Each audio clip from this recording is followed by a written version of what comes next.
Hello, and welcome to this presentation and demonstration on Oracle Machine Learning, a collection of over 30 machine learning algorithms that are embedded deep inside the Oracle database. And so in this presentation, I'm going to give an overview of those features and functions, and I'm also going to talk about this exciting journey that I think many Oracle data professionals can now go on to evolve their skills, add machine learning skills to their vast set of Oracle skills, and become Oracle data scientists. So hi, my name is Charlie Berger. I'm the Senior Director of Product Management for Machine Learning, AI, and Cognitive Analytics. And in this next hour and a few minutes presentation and demonstration, I will try to cover all of what I said. But the punchline of what I'm about to talk about begins a long time ago when Oracle acquired the technical assets of a company called Thinking Machines Corporation. And at the time, way back in the late 90s, we had a bunch of algorithms that ran in our own multi processor parallel processing connection machines. They ran on Unix machines, and they were powerful in finding patterns in vast amounts of data. But the problem that we saw even way back then was as the volumes of data get larger, and they're just going to keep on getting larger, right? So as the volumes of data get larger and larger, do you not reach some sort of point where it makes no sense to move the algorithms, move the data out to some special algorithm platform, some sort of analytical compute platform like Python or R or SAS or SPSS or, you name it, your favorite, machine learning or analytical or statistical platform. Why do you need to move the data to that platform to do the computations if instead you can move the algorithms to the data management platform? So that's what we've done for the last 20 years. We've moved the algorithms, not the data, and we've taught the many decades old converged now Oracle database. We've taught that database how to do many things, deal with JSON documents, deal with spatial technologies, graph technologies, in-memory calculations, many things. We now call it the converged database. And one of those many and yet very, very powerful things is machine learning, what we call the Oracle machine learning capability of the database. And the other part of this that I hope you find very interesting is if you have an Oracle database, Enterprise Edition, Autonomous, or SE2, any of those databases, the Oracle machine learning algorithms are all embedded and they are all included at no additional charge. So you have these algorithms and it just sort of opens up all these new possibilities for you.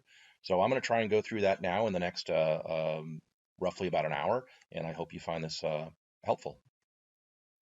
Oracle always requires a safe harbor statement that just says that anything that I may talk about that is sort of futures, as I record this on May 1st, 2020, and there are some things about futures here in the very near future, that is, but there is no, it's intended for a general product direction. It's not intended for any kind of commitment or delivery by any timeline or anything like that. So we always require to put up this safe harbor statement.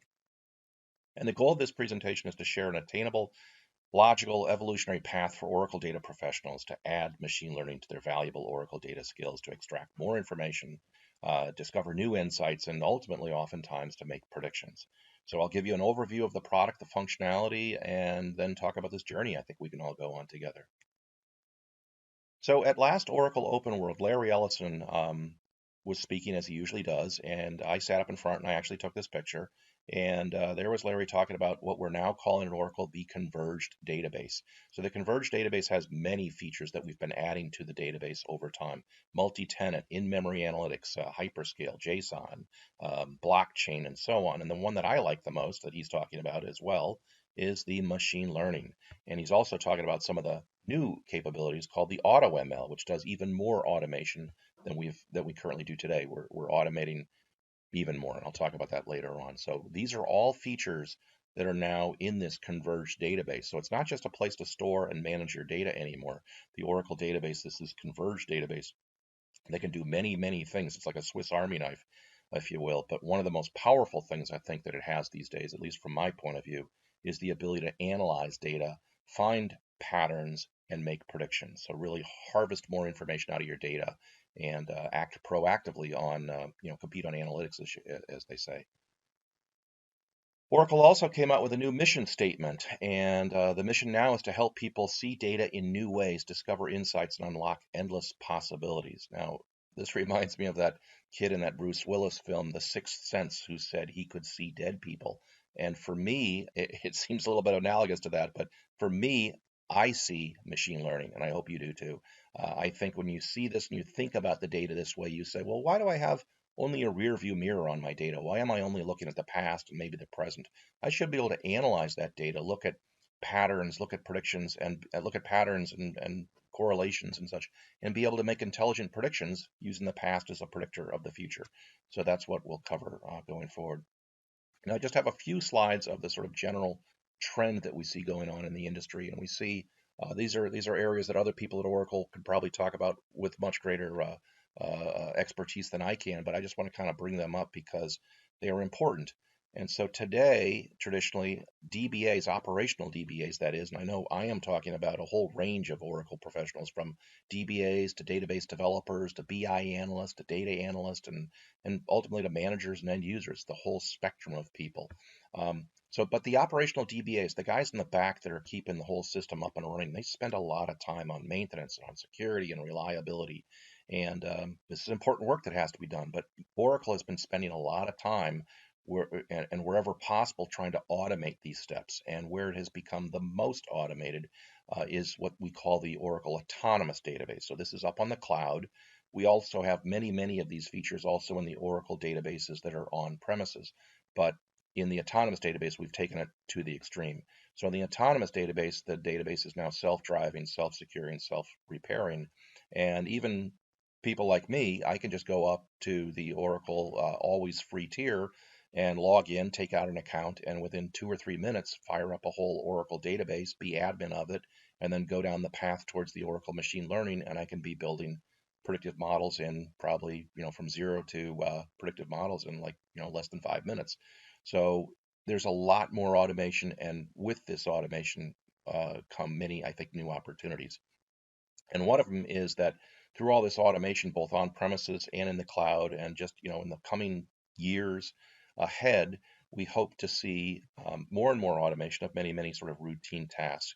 And now those people that really know the data, they know the domain. If you're in the shoe business, they know the shoe business and they know the data about the shoe business. If you're in the financial business, they know that business as well and they know the data about the financial business. So these very skilled and capable data professionals who know the Oracle technologies are now able to hopefully move on and add some additional skills and do some additional things that go beyond what they've traditionally been doing. And there are many things that people talk about as new opportunities, new open doors. More of a data engineer doing more data wrangling, dealing more with security, application tuning, and the one in the upper right that I like is machine learning, solving data-driven problems, discovering insights, and making predictions. So also at Oracle Open World, but 2 Oracle Open Worlds ago, Larry Ellison was talking about why Oracle was going to succeed in this area of adding machine learning to its already very capable Converged database. And he made the comment that is, in so many ways so obvious, like the banker that was asked, why do you rob banks? Because that's where the money is. In this case, why would machine learning at Oracle, be successful? Well, that's where the data is. Now, true, if you don't have your data in an Oracle database, I'm not going to try and convince you that you need to use Oracle machine learning to do all of your machine learning, because there are many other competitive offerings and open source offerings that do great and wonderful machine learning. But they start with this premise that I have to move the data out of the Oracle database or out of any other vendor's database or out of Hadoop or whatever. And the point that I'm trying to make is if you do have some or most or all of your data in an Oracle ecosystem, then why would you ever need to move it in order to do these calculations? The algorithms are part of the database. So just leave the data right where it is and do the processing, in place. Let the data management platform also do the math. Now I want to back this up just a little bit because some people may be a little bit new to machine learning and they may say, well, what is machine learning? I'd like to know where and how I can, apply this new thing, but what is it exactly? And so I like this definition. What is machine learning? It's simply algorithms that automatically sift through large amounts of data to discover hidden patterns, new insights, and make predictions. And there are a number of different sort of functions or categories of machine learning that people typically do. I know some people call it, it's algorithm, it's analytics, and maybe it's advanced analytics, but those are very broad definitions. And there are there are many different kinds of algorithms and techniques that are out there. So I want to kind of talk about those in a little bit greater detail. On the top three are what we would call supervised learning. These are the cases where you have um, historical data that is also labeled. Like I know people who bought a car and people who didn't buy a car. They're flagged as like car buyer, not car buyer. People that default on a loan, people that don't default on a loan. People that are very high value customers, maybe medium value customers, and low value customers, in terms of how much they spend. Um, and that's all supervised learning because you have labeled historical data and you're trying to build predictive models to predict which class or category you're a member of. And if that value that you're trying to predict is a continuous numerical value, we call that regression. So these are all the top three are examples of what we'd call supervised learning. And frankly, that's what most people do most of the time in machine learning. The bottom three are what we call supervised learning, and they are trying to let the algorithm sort of on its own go find patterns and relationships in the data. So we're trying to segment the population and discover new pockets of the population. That would be called um, clustering. To find anomalous or fraudulent events, that would be called anomaly detection. To do market basket analysis, try to find, well, when you buy ketchup and mustard and hamburgers, well, you probably also want to buy some hamburger buns and maybe some beer. So these are things that you typically see to go together, and on the shelves or at a recommendation engine, you may want to place the items together or recommend something. So there's different categories of machine learning algorithms that are out there, and there are different use cases. Now, I borrowed this from a search on the internet, and wherever I do something like that, I try to reference where I got it from. And this was a nice summary of what this author was claiming were many popular use cases for machine learning, and I think it's all valid and true.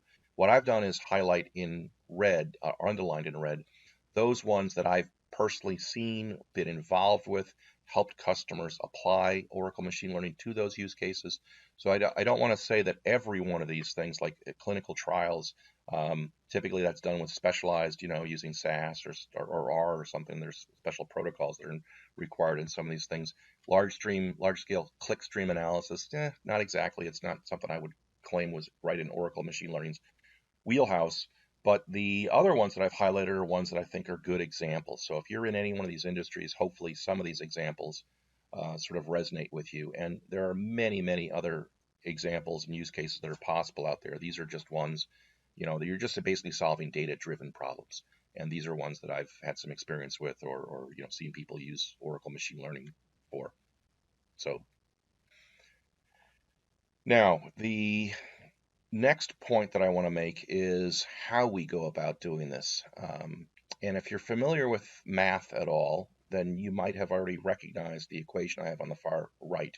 That is called Bayes' theorem. Now, Lord Bayes, was a mathematician way back, and I think it was the 1700s, and he had come up with this equation, basically, this computation that said, I can do counting of the past and build basically a conditional probability model.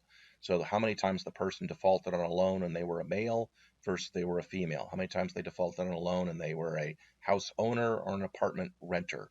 Were they a dog owner or a cat owner? If I have a numerical value like age, maybe what I do is I bin the data into 0 to 10, 10 to 20, 20 to 30, and so on, and I count the number of times that you are a house owner, a male, and in age bin 4, things like that, and you default on a loan. So the simplicity of this makes it something that is very easily moved into the Oracle database, because the database is very, very good at counting, right? And if you have a lot of parallelism in your database and a lot of CPUs, we leverage the full parallel processing capability of that database when we build our naive Bayes models. And when you take that logic, you can see how we just, remove the requirement to move the data somewhere else to do the computations. We're leveraging all the strengths and power of the database. And if you start out with that as a starting algorithm, then you can think that, well, maybe over time I can keep on adding more and more algorithms to the database, teach the database how to do more and more math, which is what our developers have done. And now in 2020, we have over 30 algorithms for doing classification, regression, and so on. Now, the very first two algorithms were the naive Bayes, because it's based on counting, and the other one, if you haven't guessed it yet, was the a priori market basket analysis algorithm, because that's just counting, the number of times you have ketchup and mustard and also hamburgers in your basket and so on. The old beer and diaper stories, if you know that one. So we also did not limit these algorithms to speaking only SQL language. They are at the core SQL functions when we build the model, when we apply the models. We use PL SQL to go through a whole methodology to bin the data and do the calculations, do recursive partitioning in the case of a decision tree and so on, and neural networks and all of this. Once the model is built and it's codified as a model object, which is an assembly of different objects inside the database, I can apply that model as a SQL function to score, on the fly. And if you have Exadata, it even scores down to the storage tier. So it's extremely powerful in its capabilities, because we've merged the algorithms into the database as pure functionality to all the rest of the functionality of the database. So if you have Oracle text, we can ingest textual data, unstructured data. If you have aggregations, we can ingest transactional data into the algorithms and so on. And moreover, we didn't stop there. We said, well, not everyone happens to speak SQL, although it's a very powerful language and that's what many data professionals use. Data scientists over the years have spoken different languages. For some period of time, they've spoken R. It's been a very popular language, still is. And more recently, Python has sort of come up and overtaken R.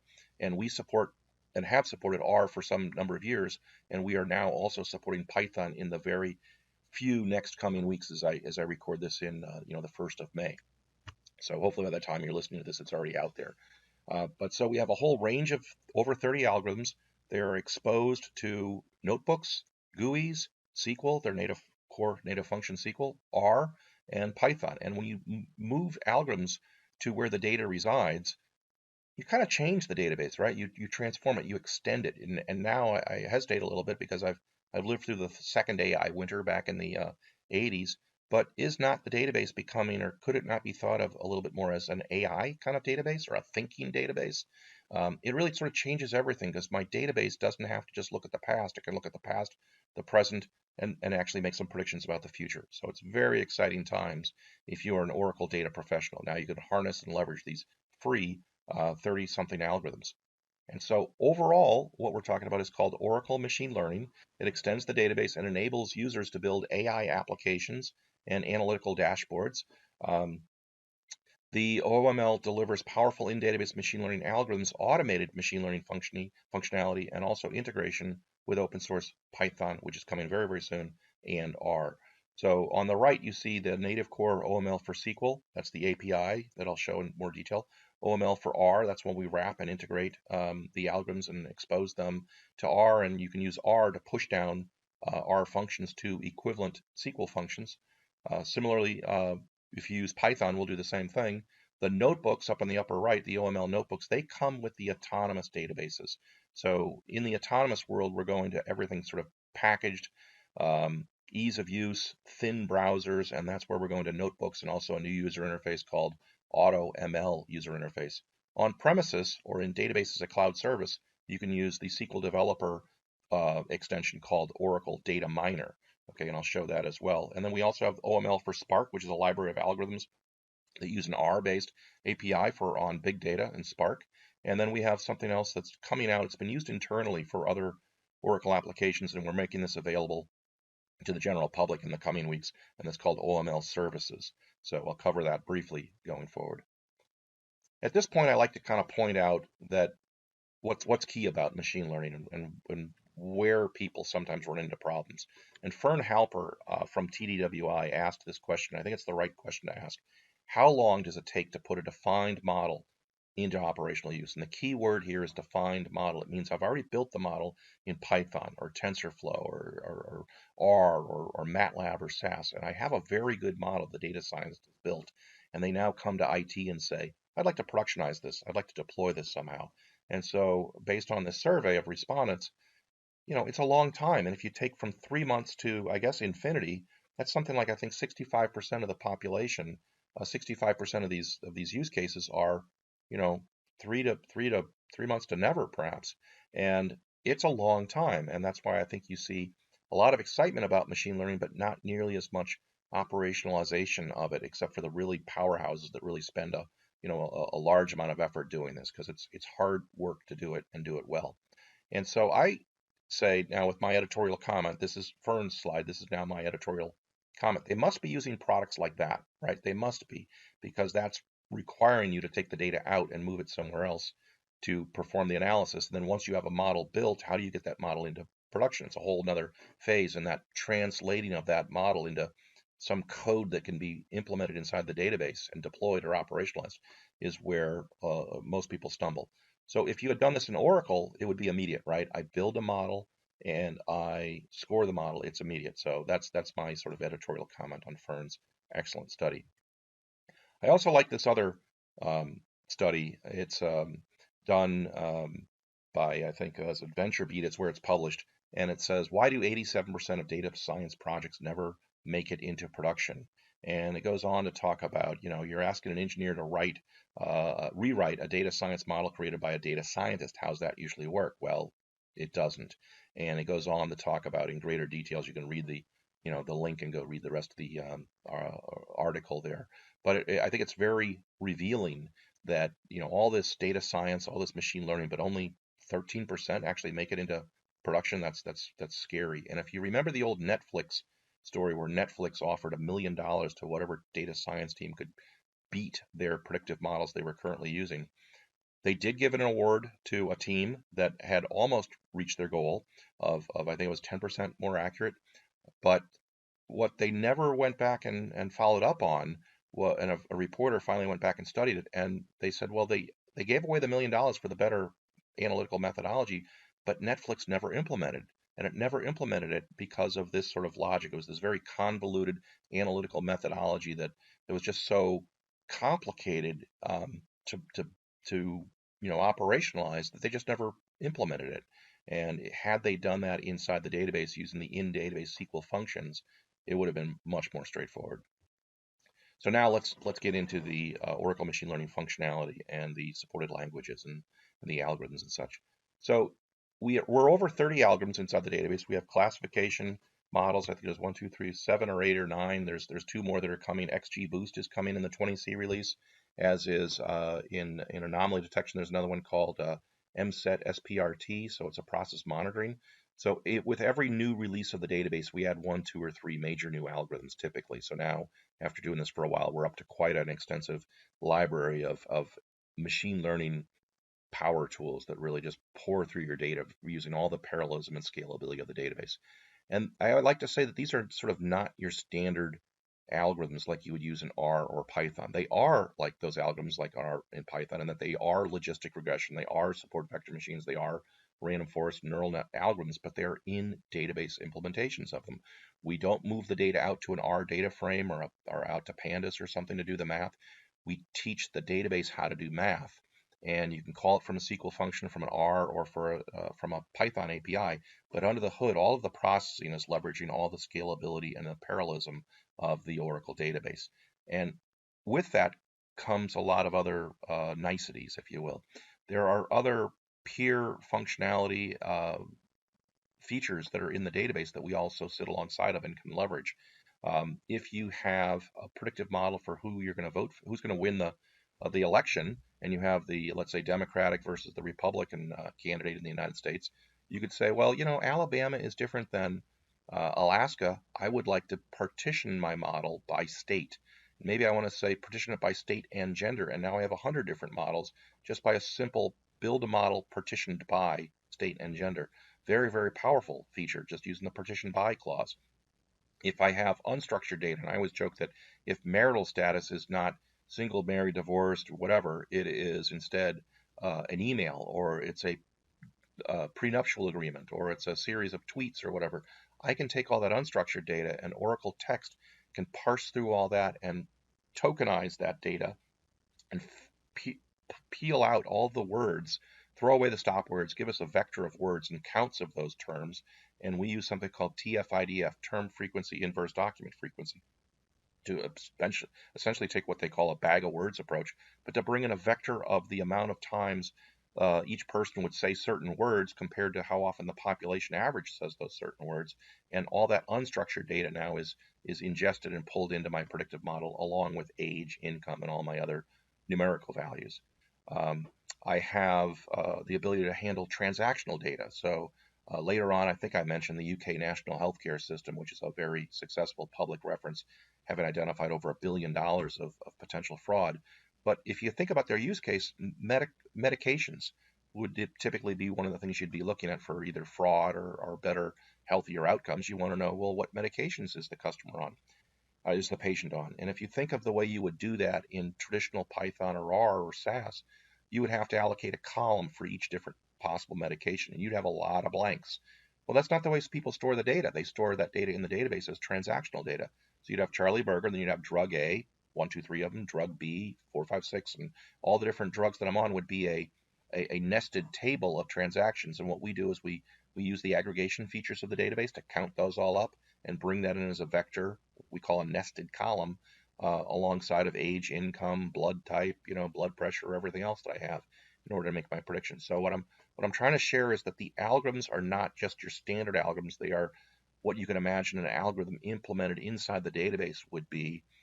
It's also a first-class object, so if I want to build it and have my privs to build it and edit it, but give it to someone else with only privs to apply it and use it, I can do that.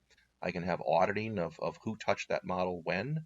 I can do many, many things. So it really is very powerful analytical clay with which you can work. We also integrate with Python and R, as I've said. The R is today, the Python is in the coming weeks, but you can now use those languages to drive these same in-database algorithms, and you can also do callouts using what we call embedded R, embedded execution, where I can let the database, Oracle Machine Learning, make a call out to a special R or Python package to do whatever R or Python package I want to use, does. But then I can bring the results back in, or I can take that model that I've built and use it to sort of as a function score things in the database. So we also have some new features for model deployment and monitoring that are coming out in these REST Oracle Machine Learning services. But my point is there's a lot of functionality here that you can use today at no additional charge to solve many, many data-driven problems. There are also a number of statistical functions. Now, these have been most of the stats functions we added in release 10G R2 during the sort of heyday of the Human Genome Project. And a lot of people didn't know about these features that we added because they were free, and you had to go to the SQL reference guide and read all the way down to the S's to see these things. But, t-test, f-test, one-way ANOVAs, correlation analysis with Spearman's or Pearson's or Kendall's tau, all crosstabs, chi-square, all of these things, along with the analytical SQL functions for lead and lag functions, SQL pattern matching, all of these techniques are just part of this whole analytical toolbox that's deeply embedded inside your Oracle database. And these two are callable via, the native SQL functions, also the R integration, and the Oracle Data Miner GUI and notebooks and so on. So today, Oracle's goal is more than it's been in the past. It's not only to manage, secure, safely retrieve data out of a data repository. Now it's while we're doing all that, we also want to analyze your data. So now, regardless of whether or not you're using the R API or the coming Python APIs or the Oracle drag and drop Oracle Data Miner user interface, part of SQL Developer, or the new notebooks that come with the autonomous database, you have a number of different sort of touch points. Each member of your data science team can use the language or user interface of their choice, and they can all work together, and the data and the algorithms will be operating on the data inside the Oracle database. We also have algorithms that run outside the database with the Oracle Machine Learning for Spark that I mentioned, and you can do a lot with that, and that's an R-based API. Something else I think I'd like you to also consider is I think lots of times the data that's out here may be data that needs to be boiled down. I call this boil down the data lake. And I don't really care about sensor and temperature data. Is it 72 degrees in this room for the last, 3 weeks? I just want to know if on my refrigeration truck, did the temperature ever drop, or get above 32 degrees, say up to 40 degrees for more than an hour, because then I'm concerned about the quality of my food that's frozen in that truck. So I may use Big Data SQL to an Oracle Cloud SQL to do counts and get totals over time and measure the number of events that have happened, the number of dropped calls, join that with the rest of the data that I need about the age of the customer, the age of the device, and the plan they're on and so on to make an intelligent prediction. So I think all these things sort of come together, but the other point is you don't have to move all this data to yet another platform to do the math and then bring the results back. You're leveraging your data management platform to do all this math. And under the hood, when we do this, it's really as simple as this, right? It's begin DBMS data mining create model. The name of the model is going to be a buy insurance model. We're going to predict whether or not you're likely to buy insurance to go on a trip or go on a cruise or whatever you're going to do. And the mining function is going to be a classification function rather than regression or anomaly detection and so on.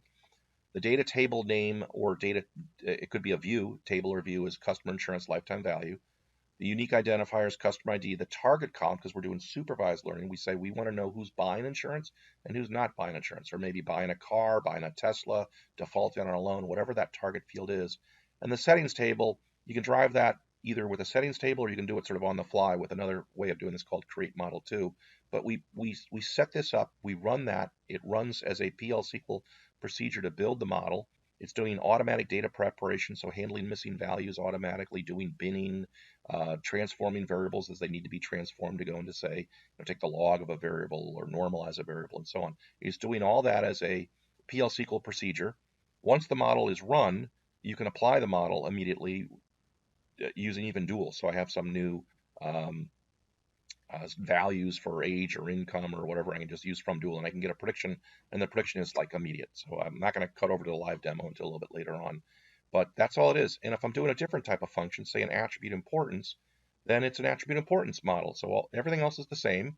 I just change the mining function that I'm doing, and I run the slightly different syntax, and I get my results. Attribute importance value, bank funds, monthly money monthly overdrawn, and so on, 0.21, 0.14, and so on.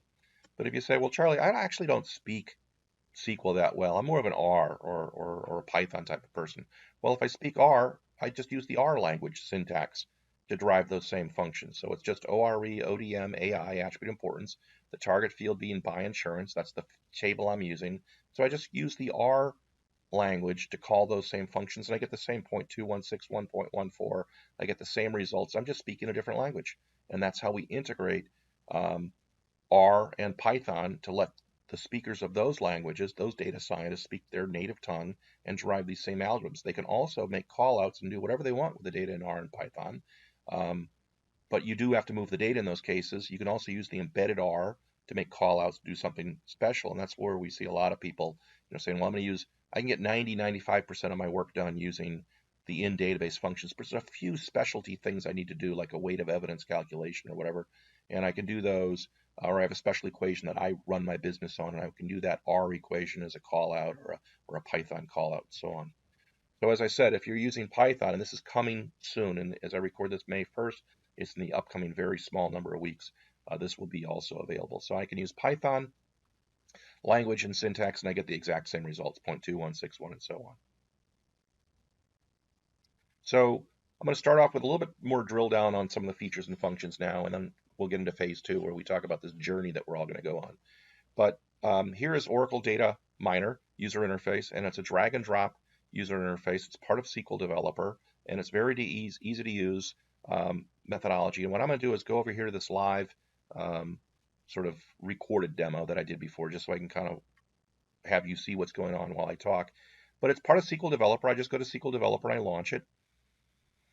And once I launch SQL Developer, I have the ability to call the SQL functions as a script. I can call the workflow, which is just a nice user interface on top of that. I can view the data, which is in the database, right? And there's the SQL of that data in the database. I can look at the data visually using an Explore node, and all the processing for the standard deviations, the min, the max, all the binning, all of that is processing inside the database. And if I want to look at a few different variables grouped by some other field like the value, all of that is just performed inside the database.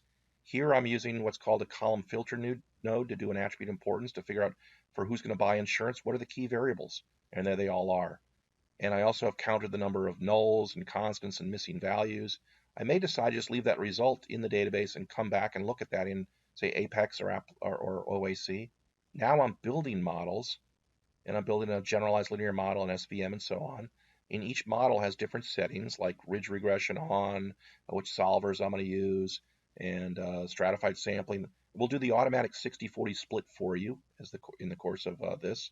I can do lift charts and cumulative gain charts. I can do different performance metrics, all the different sort of model evaluation techniques you would expect. Once I'm done, I can review any model like this example decision tree and see, what are the rules if bank funds and checking amount and so on. Then I have my rule and my prediction and my probability of that prediction. Now I can take that other data set, the apply data set, and feed it into that model and make predictions. And for each prediction, I also have something called a prediction detail, which explains the reasons why that algorithm is making that prediction. So there's a lot of functionality there, and it's very easy to use and straightforward. If I happen to be using R, if R is my native tongue, I can do the same sort of thing, but I'm using the R language. So the power of this really comes in the ability to do this R language to SQL pushdown. So there's this transparency layer that pushes down to equivalent SQL functions for parallelized in-database processing. I have direct access to the data. The R Oracle package for OCI connectivity is maintained and developed and maintained by Oracle. And I also have this beautiful capability to do embedded R callouts to any of the open source CRAN R packages that are out there. And in that case, the database does all the processing, serves up the data, calls over to R, has R do its thing, and then brings the results back. Now, if you're going to do that for all the stuff you're doing, maybe you don't need Oracle Machine Learning, you just need R. But the hope is you're going to use R and also in the coming weeks Python languages to do whatever you want to do, but using the in-database techniques, and then have the open doors to do whatever else you need to get done using the open source community packages as well. So this is a real brief little demo of how the R works. And so first of all, I'm sort of setting this up. I'm doing my connection. Notice at the bottom, I'm loading up all these little packages. These packages like OREDM, OREStats, OREEval, these are all the handshaking. These are all the packages that do the handshake between the world of R and the world of the world of the in-database functions. Now, once that's done, I can review the data. I can start doing graphs and such, but that histogram is computed in database, right? All the calculations, the min, the max, and the bin boundaries, and dividing that all up and doing the counts to render that histogram is all done inside the database. Here I'm using OREStats to calculate a box plot, but the math to render those box plots, the median and the 3 sigma and the 25% quantiles is all done using the in-database statistical functions. In the scatter plot matrix, I'm just graphing data. In this one, I'm just graphing data. I'm not actually adding any value there because it's just simply visualization of R. But that kind of gives you an idea of how you can leverage your native tongue of R, or for that matter, Python, leverage the in-database capabilities, access and see the data in the database, push everything down where there's an equivalent SQL function, and do callouts wherever you need to do something special or something custom or something funky. Continuing on, we also have these Oracle machine learning notebooks that come with the autonomous database. Now, what I just showed you are 2 user interfaces that are available for the on-premises world. In the cloud database as a cloud service, you can still use those as well, of course. In the autonomous database, where everything's a lot more packaged and locked down and just sort of simplified, we've been moving to a thinner client kind of user interface paradigm. And their notebooks have become very, very popular. So the Oracle machine learning notebooks are based on the Zeppelin open source technology, and they are a collaborative user interface for data scientists and analysts. They're packaged with the database, so you don't have to do anything. You open up the autonomous database transactional or data warehouse autonomous, and you have access to all this functionality. There are currently 9, we'll probably grow that, example notebooks that are quick start notebooks for classification, anomaly detection, association rules, and whatever. And you can just take those notebooks in the example gallery, read them, review them, export them, because you can't run them, they're just examples. Import them into your own workspace and run them on the demo data, and then change the data and map it to your own data and run them again. Okay, it's a very nice way to get started. They are currently speaking SQL, PL/SQL, Markdown language, and the Python integration is coming very, very soon. And you can schedule these notebooks to run as jobs. You can run the whole notebook as sort of a flow, if you will. And they're very handy because you can also, as you can see with the Markdown language, explain what you're doing, and I can work with teams of people. So I've done this with a number of people where I'm logging in, I'm doing my thing, somebody else is doing it. They say, well, now take a look at it. I've just done this. It refreshes, and we're all working as a team of data scientists. It's very sort of productive in that way.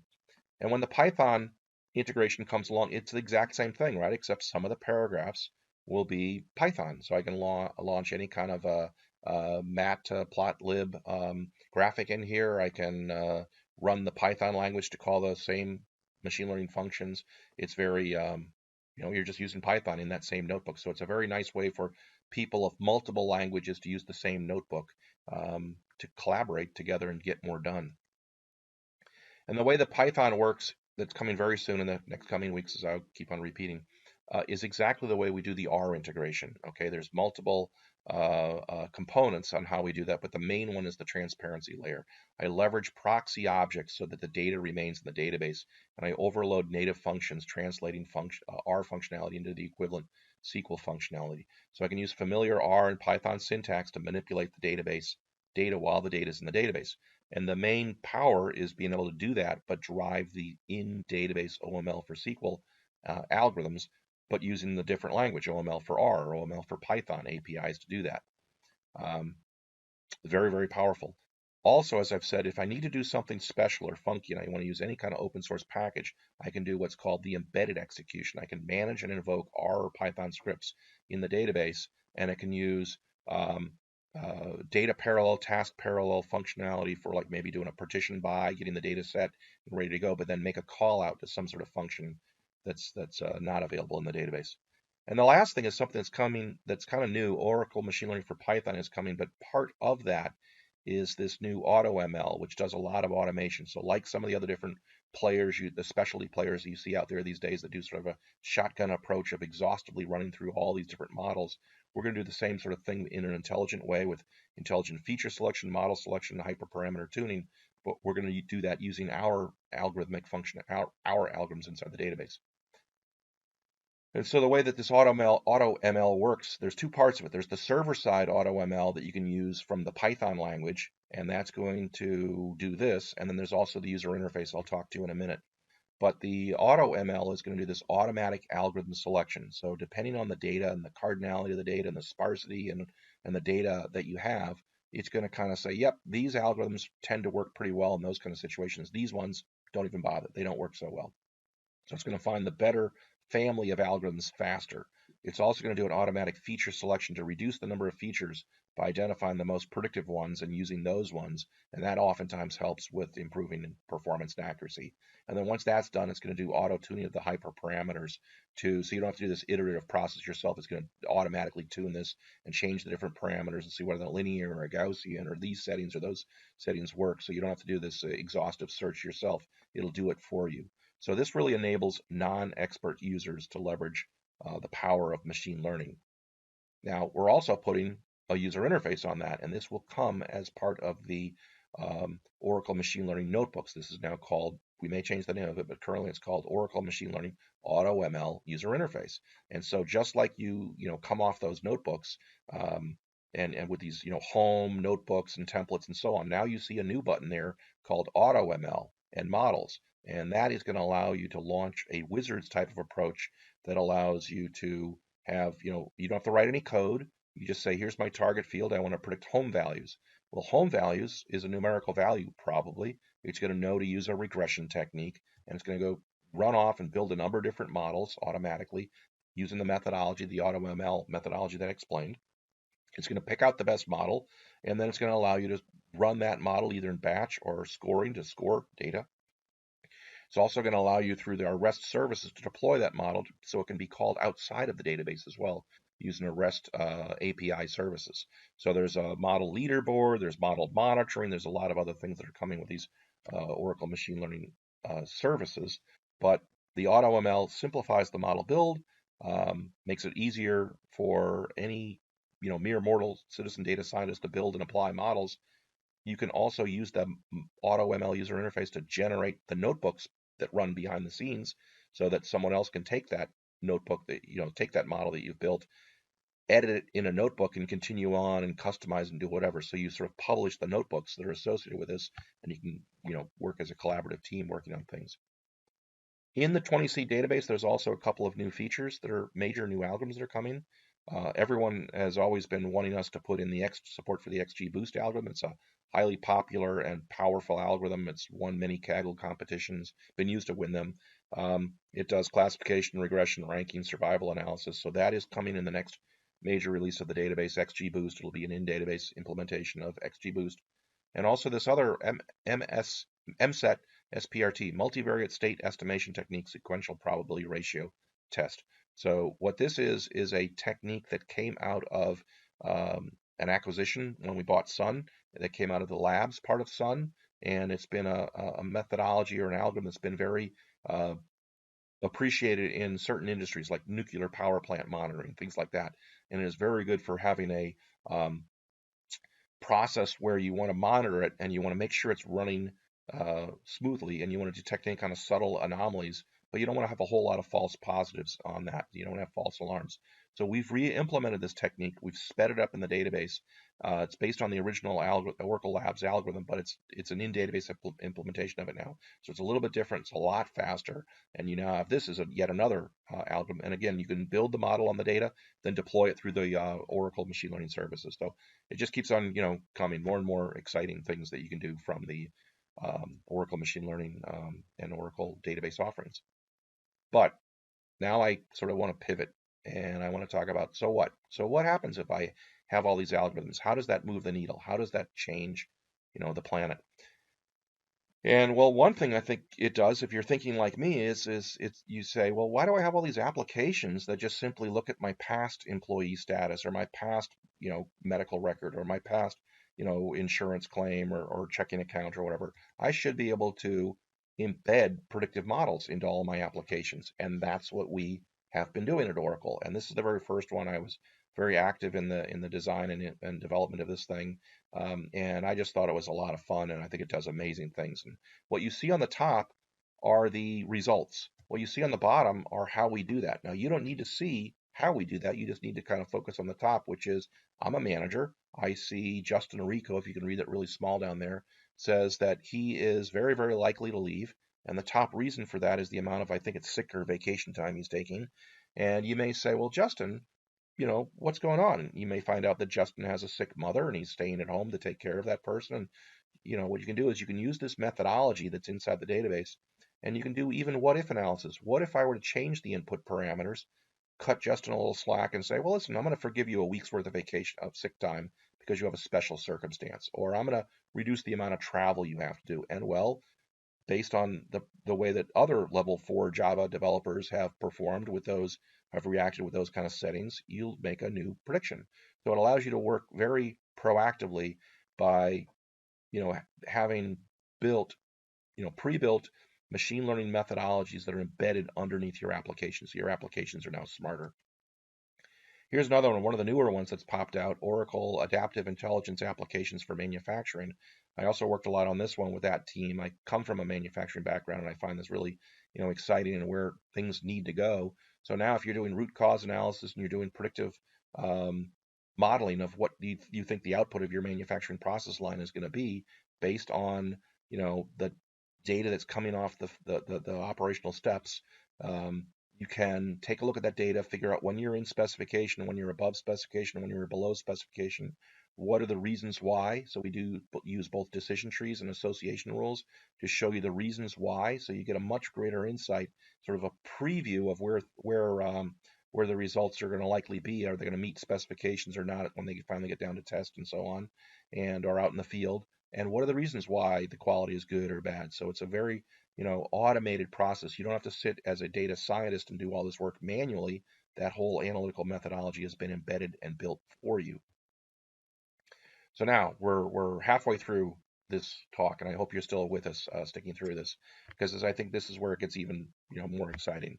And so here we're talking about the changing role of the DBA, and from a database developer to a data scientist in 6 weeks. And I always kind of pause right here to kind of explain. I don't mean that it only is for database administrators or only database developers. I think there are a lot of different ranges of people, data engineers and so on. But in my mind, I think you are what I would call an Oracle data professional. You know how to spell SQL, you know your data, you know your operations, whether or not you're in the shoe business, the financial industry, or whatever you're in, how to work with data in that field. And I contend that I've seen way many more Oracle customers who are of that, Oracle data professional skill set incrementally add machine learning to their skill set and become an Oracle data scientist. I've seen much more of that directional growth than seeing data scientists who are locked in on open source Python or TensorFlow or R, and they don't really know the database. They don't really like even working anywhere close to a database. They want to work in their own world of Python or R. I've seen I've seen fewer of those people kind of make the migration towards knowing how to take advantage of our capabilities in the database than I have seen people who are Oracle people who have gone the other way and simply added machine learning skills. And I want to talk you through that because I think there's this journey you go through. I contend you can do this in 6 weeks. It's kind of like learning how to ski in 6 weeks. That's how I actually learned how to ski in 6 Saturdays in a row. Okay, trying to learn how to play the guitar. It's like if you do the homework and study it each week, you get a little bit better. And so there's an Oracle University course that we're putting out. There's a series of blogs that you can use and read. There are many hands-on labs that you can use. So if you just sort of, right now it's self-study, but we're putting more, structure around this with an actual course you can take as well. But there are plenty of hands-on labs and self-study materials that I point to that you can use. And so the first point to recognize, I think, is that you are likely already doing much of the work. Okay, there are these steps that you do: data extraction, data wrangling, deriving new variables. They say this is typically 80% of the work. And there are a number of different studies that support that. One of them is listed at the bottom. And my contention is you're probably doing much of that work already, and that is 80% of the work. And I'll talk in more detail about this. Then there's this part in the middle where the data mining, machine learning magic happens. And kind of like Penn and Teller, who sometimes explain how certain magic tricks work, I want to share with you how the machine learning magic works and the parts that may seem a little confusing, like how did they do that? I want to explain how we do that. And then once you have the model built, typically you would have to import the predictions and insights. You'd have to translate and deploy the machine learning models and then automate this whole process. And that's where most machine learning data science projects fail, because translating and deploying the models is a bear. It's a mess. And so that's completely eliminated or minimized with Oracle because we've taught the data management platform that undergirds all the rest of your enterprise operations. We've taught that data management platform how to do math. So that really changes everything. So in doing this, I like to fall back on this popular CRISP DM methodology. It's very simple, very, very simple. It's very old, but because of its simplicity, it's held up over all these years. And it's the cross-industry standard for data mining processing. I think it's something like that. And I was actually involved with it a long time ago, but I always have a hard time remembering the name. And it really says there are these 6 different steps. There's business understanding. You need to know your business. You need to know what it is that you're trying to do. Are you trying to predict churners? Are you trying to predict employees that voluntarily leave? Who's going to default on a loan? You have to be very precise and crisp about that, and I'll talk about that more. Then you have to know your data. What data do you have? What data should you get? Okay, you can't just accept, I have this data, I got to press go. You need to think about what data you should acquire or derived variables and so on. So there's data preparation. There's the 2 new steps, and you're probably doing a lot of that already. There's the 2 new steps, the modeling and the evaluation, that I'll go through. Because of so much of machine learning is automated these days, I contend that's the easiest part for you to learn, because there's so much automation that happens there. And the deployment is something you're probably already doing today with scripts and putting out dashboards and reports and using Oracle Application Express and so on. So there's a lot of different steps, and if you look at these, each of these different steps has a lot of subcomponents. And now there are many things. So if you start on the far left, business understanding, you need to have a well-defined business problem. You can't just say I'm looking for employees that leave voluntarily attrite, because what do you do? Do you have a variable stored, like these people voluntarily left? What if they left on maternity or paternity leave? What if they unfortunately died? What if they retired? Are they all categorized in the same way? You don't want to build a model that predicts that. You want to predict a model that predicts which people are likely to not, or are likely to leave voluntarily. Moreover, you want to know, as an early warning system, you want to know not what they look like on the day that they walked out the door. You want to know what they look like 3 months before they walked out the door or gave their notice. So you want to take a look at a snapshot of what the person looked like 3 months beforehand. So you need to think about that business problem. If you're trying to find better, good customers, well, what's your definition of that? So there's a lot, each of these steps has a lot that goes into it. Data understanding, you need to assemble the right data. If I'm trying to predict employee attrition, maybe I need to know, well, what's the standard salary for a level 4 product manager in Boston versus what I'm paying this person as a level 4? I mean, what are the Boston rates versus the San Francisco versus the Mississippi rates and so on? So you want to assemble the right data. You want to think about that. You want to do data profiling. Under data preparation, depending on the data and the mixture of the data, you'll probably want to do sampling and stratified sampling. More importantly, you have all these domain specific transformations, kind of some of the examples I talked about, like what's your bonus amount, but what's your bonus amount compared to your peers? That's probably a more interesting variable. We call that developing, engineered features, and that's where your domain expertise comes into play. Still nothing to do with modeling. We haven't built a model yet. We finally get down into modeling. We do stratified sampling, feature selection. We build different models. A lot of that and more of that is automated, as is on the left-hand side the evaluation. And that can be sort of an endless process there, depending on how much you want to get into that. But it's easy to just pick. Each of these models does a pretty good job. I'll take this one. It does a good enough job, and I can understand what it's doing. And then I have a deployment where I just want to run that methodology. So each of these things are very important. The good news is the ones in red are automated or has reasonable system defaults with Oracle machine learning.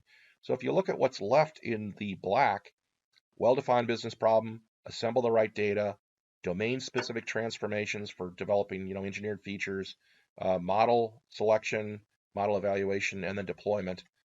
Those are things that you're probably, able to do and pick up the rest pretty easily. So that's why I contend it's not such a far reach for you to add machine learning to your otherwise vast set of Oracle data skills.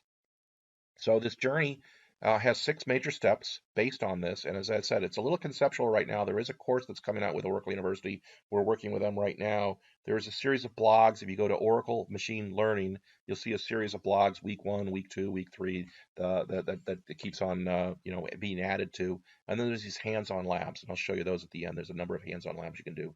So let's get into each of the different major steps. I'm going to cover it briefly. The nice thing is that the user interfaces that we have, in this case, we have the Oracle Machine Learning SQL Developer extension, Oracle Data Miner. These actually have a bunch of support for these different steps.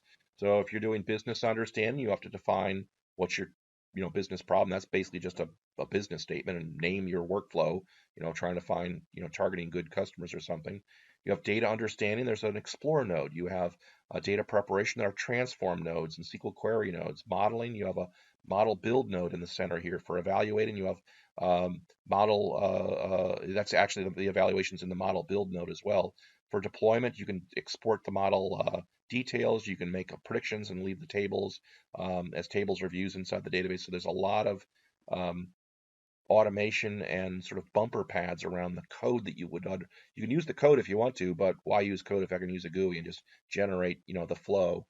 This will also generate the code. But my point is the major steps of this crisp DM are all supported via the GUI. And if you're using the new notebooks, the Oracle Machine Learning notebooks up on the autonomous databases, data warehouse and transactional databases, you get all of these example notebooks, and the example notebooks are available for you to just open them up, anomaly detection, association rules, classification, and open it up, see what it does, export it, import it into your own space, run it, make sure you know what it's doing on the demo data, and then repurpose it to run it on your data, and you are now, empowered to become a Oracle data scientist. And there's a lot of explanation of what it's doing, and if you can read a little bit of SQL, you should be off to the races rather quickly. So we're going to go through the next 6 weeks in the next 10 minutes maybe here, and then we'll wrap up. So week 1, business understanding. Here you need to start with a well-defined business problem statement. And these seem good. Predict employees that voluntarily churn, predict customers that are likely to churn, target my best customers, and so on. How can I combat fraud? Please do not ever get involved with the last one. I've got all this data. Charlie, you data scientist guy, can you mine it for me and find all these useful insights? No, don't go there. That's just it's fraught with problems. If you do it, you'll have a lesson learned. You'll say, why did I ever do that? I didn't have a good business understanding, good problem statement. I can't just go whacking through data trying to find things. That is not the way to go about this. So whereas these things seem like they're good, I want you to think about what our good friend Albert Einstein said when he said, if I had an hour to solve a problem, I'd spend 55 minutes of that hour thinking about the problem statement and 5 minutes thinking about the solutions. So, for example, if he's asked to save the planet, does that mean save all the men, women, and children, or just the women and children, or just the men? Does he mean to if we're asked to save the planet, does it mean to save the fishes and the animals and the trees? How long do you want to save the planet for? Do you want to save it for forever? Maybe just put everybody in formaldehyde, right? Or you just want to save it for 5 minutes while an asteroid goes by. So maybe you beam everybody up into space for 5 minutes, let the asteroid go by, beam them back down to the planet, things like that. So I think he's very insightful, very smart man in saying, think about the problem statement for a long time. And I contend 40% of your machine learning conceptual energy, brain energy should be applied, 40% should be applied just on making sure you have a very crisp, well-defined problem statement. And I encourage you not to get caught in the sand trap of poorly formed problem statements. How can I make more money? I've got all this data. Can you mine it? How can I combat fraud? Who are my best customers? All these things, they sound great, but you're just going to get caught into, a sand trap here. You're going to waste a lot of time, and I'll kind of discuss that. So predicting employees that leave.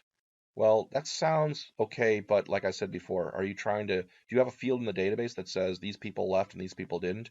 You probably say active employee, not active employee, and you don't remove those ones who were fired, those ones who were retired, went on maternity leave. And so what you want to do is you want to think about who are the people that voluntarily left, and I want to flag them with a one or a yes or something. Everybody else that I want to use as counter examples for the algorithm to sort through all this, they would be flagged as zeros or nos.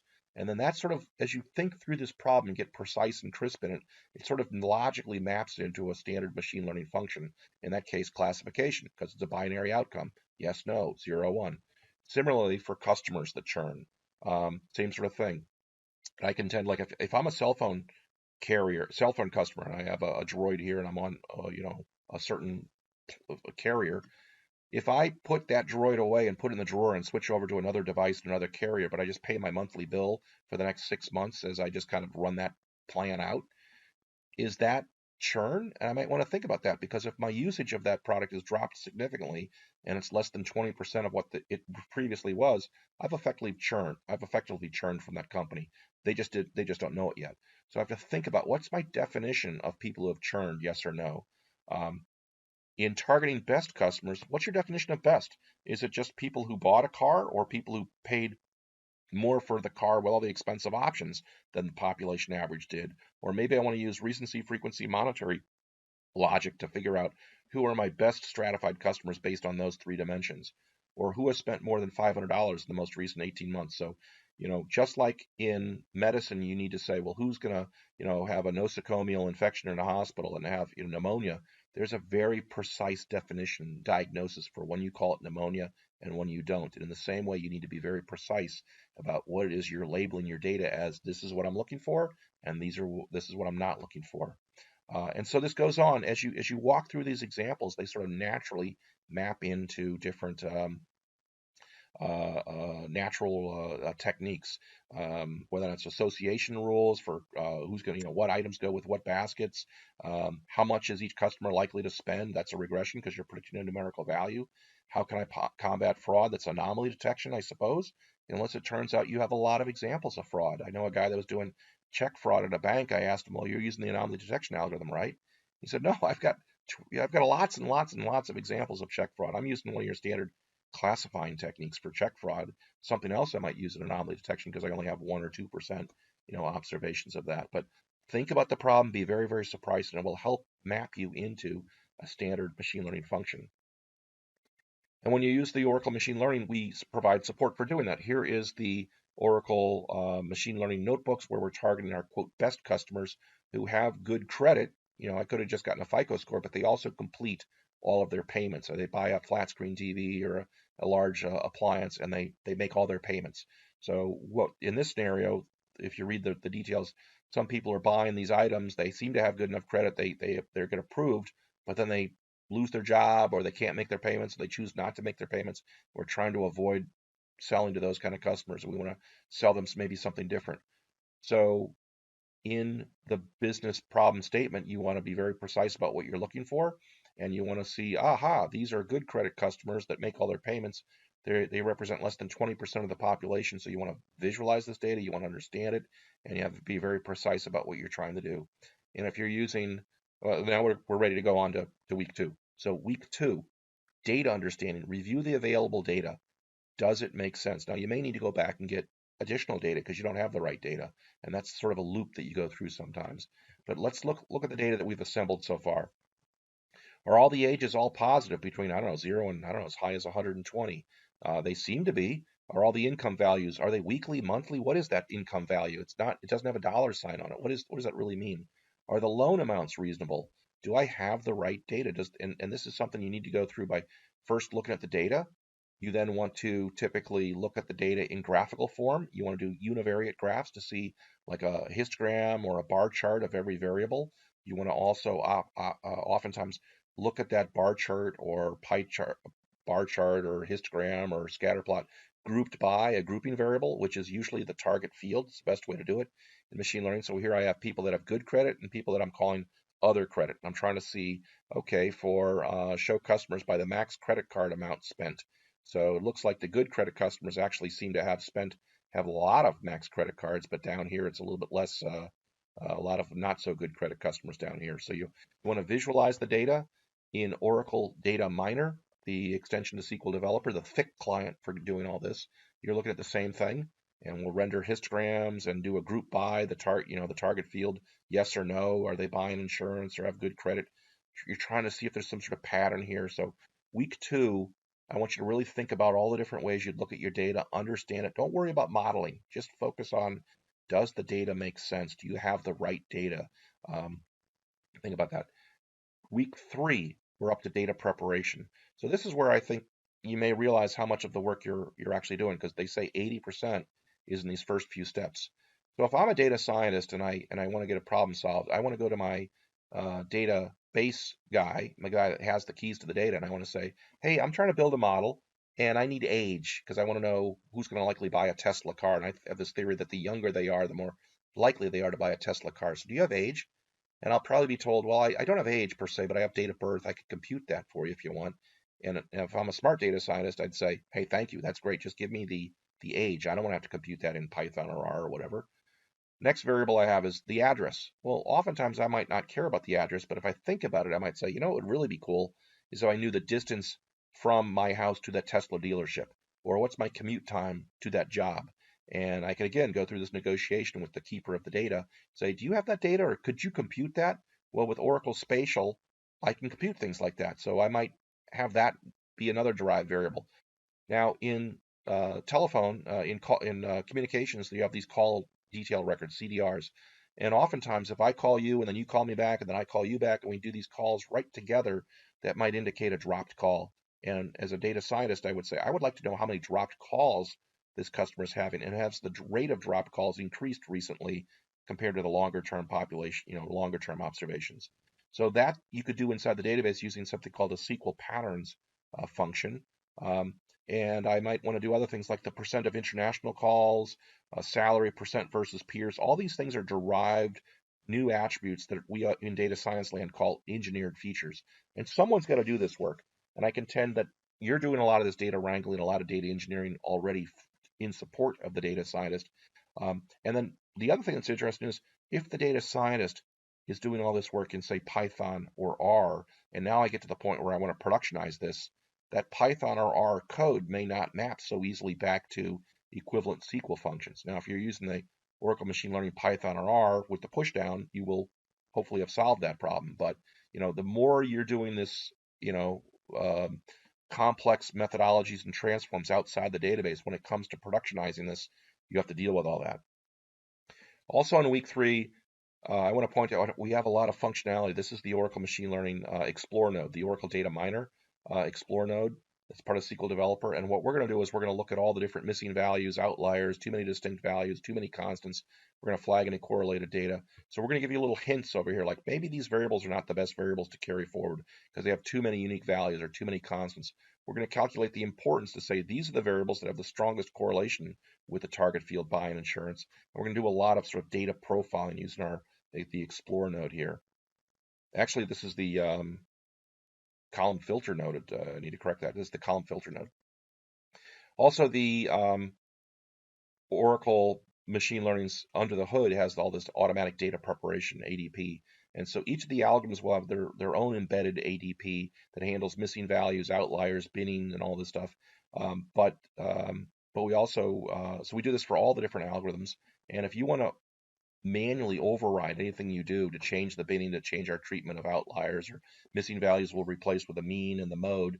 If you want to change that, you can do that. But if you just take the defaults, we're going to do all that for you automatically. So there's a lot of, I've seen people take, say, Python and manually normalize every input variable. So salary and age are all normalized between 0 and 1. And you have to do that on the way in the algorithm or on the way back out of the algorithm to have it interpretable by humans. We do all that stuff automatically for you. So there's a lot of data preparation that is required by the algorithms. The stuff I was showing you back here is what I would call engineered features required from your domain experience. This is the most powerful and important stuff, I think. This other part down here is what you need to do in order for the algorithms to run, and we've automated a lot of that for you. We're up to week 4 where we're actually building the models, and the model build is the syntax I showed before. Begin, DBMS data mining, create model. We're doing the create model 2 right here, where we just sort of explicitly state the settings of the algorithms. And I can do this in the notebooks, I can do it in SQL Developer, or I can use a GUI and just kind of click. And so here we find what are the key variables most associated with good credit and bad credit, and there are the top N attributes for that. And so that's one thing you can do. You don't have to do an attribute importance, but a lot of people, it's good practice just to kind of say, what are the, across the board, regardless of what algorithm, what are the attributes that seem to be really driving my methodology, driving my my target value here. And this part I like to kind of show because, like Penn and Teller, I think, I want to reveal some of the magic of machine learning. I think when you say, and I've asked, hey, do you know how we figure out what the accuracy of that model is? A person that's still sort of new to this will scratch their head and go, yeah, how do you know that? Well, it's easy. We have a holdout sample. We take and predict the past using a sample of the data. Typically, we'll take out of the data that's in the database that we analyze, and that could be all the data or a sample of the data. Might take a 10% sample of a 200 million record table or something like that. And of that sample, we're going to take a 60% sample of that, okay, or of that total table, because we don't want to build the model on all the data. Sometimes you'd run the risk of doing something called overfitting or overtraining the model, or almost memorizing the patterns in that larger set of data. So we have a holdout sample. And so on, say, the default in that Oracle build node, the data mining build node, the default is 60-40. So we'll build a model on build models on 60% of the data, and then we'll have a holdout sample of the other 40% that we use to test the model. And now we'll test the model, we'll predict the past, if you will, and then we'll be able to evaluate the results of that model and see how accurate that model is. So that's the process of model building. And as I've said before, there are defaults for all of this, and in AutoML we'll add even more defaults. But I contend if you just kind of go through that build node or go through the notebooks that we have or that we'll provide, there's a lot of examples and templates for you to use to get going. And again, if you're using the drag and drop GUI, it's just this build node right here. You get your models, you can evaluate them and view them. You can build multiple models with different algorithms and settings. That's what the build is. And that happens very, very quickly inside the database because, as I've said a few times, we move the algorithms, not the data. So it's all happening inside your database. There's no schlepping data back and forth. Week 5 is now where we do the evaluation. So we've had a randomly selected holdout sample of the data. We make predictions about the past, and we see how good of a lift or how good the accuracy is, or root mean square error. There's a lot of different ways you can measure this. I always like to just look for a good, robust lift curve here. Something the naive guess says, this vertical line here, if I have 10% of my population is going to buy insurance, well, after 40% of the population, I have found 40% of the people that buy insurance. If I'm just simply randomly picking people out to say, I think you're going to likely buy insurance. Well, if only 10% buy it, I'm going to be wrong 90% of the time. And in order to find everyone, I have to actually touch and reach out and communicate with 100% of the population. If I use a predictive model, after only 20% of the population, I've got up to here 65% of the people I'm looking for I found. So I've sort of trained my my model to look for certain things, and very efficiently it's got a huge lift. This because it looks like the lift on an airplane wing. It's got the cumulative gains and the lifts show great advantage over the naive guess. So all of these look like very good models. So now that I have a good model, I can go to town with this, right? I can just go off and start making predictions. So select a customer where these are the settings, or these I want to use that predictive model. Sort them based on the probability of a good credit score. Maybe I want to filter them down by age or income or whatever. But the key value that I've done is to add this prediction probability score. Now we also add things like prediction details that are the reasons why. That's another very powerful feature. Like I think this prediction is this because his gender was male and his age was this and so on. But I'm doing the deployment inside the database. And if I want to run a script like this that's just looking to find anomalous records in a set of insurance claims, I can build this model straightforwardly on my laptop for about 15,000 records. This takes about a second. So I build the model and score the model all in like under a second. And if you think about this and how many new open doors that opens up for you as an Oracle data professional, to add machine learning skills and become an Oracle data scientist, it just opens up these huge opportunities for things you can do to add value to your data, and to your company. And congratulations, if you go through this whole process and you spend the time doing the homeworks and do the hands-on labs and read the blogs, and eventually we'll have a course on this, but you become an Oracle data scientist. Um, Now be careful, that doesn't have any kind of, official value. It's a conceptual Oracle data scientist thing. When we have the course, you'll do that and you can get a certificate, and we're coming out with a certification program. But right now, it's a self-study program. Watch this YouTube, read the blogs, do the hands-on labs, and you will be becoming an Oracle data scientist. But wait, there's more. And I love this. I stole this from somebody else. I just like that. Wait, there's more. And the more is, well, where are those results? They're in the database, right? And as a data scientist, I'm looking at them. I think those graphs and tables and charts are cool. But other people in the company probably want to use something like, here we have Oracle Application Express, and here I'm doing a demo that is about predicting a good value of a good bottle of wine.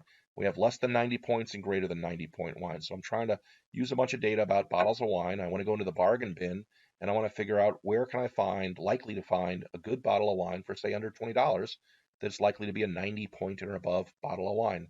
Now I did this demo with a few different people, David Peak and Don McGann, the product managers for Oracle Application Express. I did this with Francesco Tissot from Rittman Mead on using Oracle Analytics Cloud, and it's just a nice, simple demo that I had some fun doing some collaborations with some other very smart, capable people, and I want to give them credit for their work. Um, Here's the work that with Francesco Tissot, who's put together a very nice, very beautiful Oracle Analytics Cloud graphic, where we're looking for, here's the bottles of wines that are $20 or $30, and if I click on that and drill through, I can see that most of them are not that high of a probability of being a good bottle of wine. But if I want to spend $150, I can get a very likely good bottle of wine. But maybe I can come down here and find some real sleepers, find some real dark horses that are really good bottles of wine, and that's what we do. We go, or that's what he did using Oracle Analytics Cloud. So now we have the top countries where the wine's coming from. Don't ask why England. There's another part of the story for that. What province they're coming from, what variety of wines, and then here's our little predictions. So I can sort through here and say, well, here's a bottle of wine that is $17, and it's 94% likely to be a good bottle of wine based on the inputs of price, variety, country, and so on.